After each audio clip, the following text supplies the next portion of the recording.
Hello, ബാഗൊക്കെ pack ചെയ്തതാ വേഗം വീട്ടിലേക്ക് പോവാണ് കേട്ടോ. ഞാൻ പോകുന്നതിലുള്ള സന്തോഷമാണ് ഈ കാണുന്നത്. ഞങ്ങൾ കൊണ്ടാക്കാൻ വേണ്ടിയിട്ട് ജിതേട്ടൻ വരുന്നില്ല കേട്ടോ. വീട്ടിൽ നിന്ന് എല്ലാവരും വന്നിട്ടുണ്ടായിരുന്നു. അപ്പോൾ ഓരോ കൂടെ തന്നെയാണ് കേട്ടോ ഞങ്ങൾ തിരിച്ചു വരുന്നത്. അതിൻ്റെ ഇടയ്ക്ക് അപ്പയും മക്കളുള്ള സ്നേഹപ്രകടനമൊക്കെ കഴിഞ്ഞ് എല്ലാവരോടും യാത്ര പറഞ്ഞിട്ടാണ് ഇറങ്ങുന്നത്. വരാൻ കുട്ടികൾക്കൊന്നും വലിയ താല്പര്യം ഉണ്ടായിരുന്നില്ല, കാരണം ചേച്ചിമാരെ മക്കളുണ്ടായിരുന്നല്ലോ വീട്ടിൽ. വണ്ടിയിൽ കയറി കുറച്ച് എത്തിയപ്പോഴേക്കും ദേവ് ഉറങ്ങിയിട്ടുണ്ട് കേട്ടോ. അങ്ങനെ ഞങ്ങൾ നിലമ്പൂർ എത്തിയിട്ടുണ്ട്. വന്ന പാട് ദിച്ചും ദേവും ഇതാ കളി തുടങ്ങിയിട്ടുണ്ട്. ഇതാ ഇപ്പോൾ രാജാവാണ് കേട്ടോ ദിച്ചു. വൈകുന്നേരമായപ്പോൾ അമ്മ എല്ലാവർക്കും വേണ്ടിയിട്ട് ഇതാ നല്ല നെയ്യപ്പം ഉണ്ടാക്കിയിട്ടുണ്ടായിരുന്നു. പിന്നെ അനിയൻ കൊണ്ടുവന്നിട്ടുണ്ടായിരുന്നു ശബരിമലയിൽ നിന്ന് അരവണയൊക്കെ. അപ്പോൾ അതൊക്കെ ഫിനിഷ് ചെയ്യാനുള്ള പരിപാടിയാണ് കേട്ടോ ഞാൻ.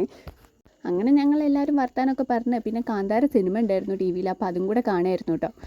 ദിച്ചു അതിൻ്റെ ഇടയ്ക്ക് അരവണ വേണ്ട, എനിക്ക് പൊരി വേണം എന്നാണ് പറയുന്നത്. പൊരി ഓൾറെഡി ഓൻ കഴിച്ച് കഴിഞ്ഞിട്ടുണ്ടായിരുന്നേ.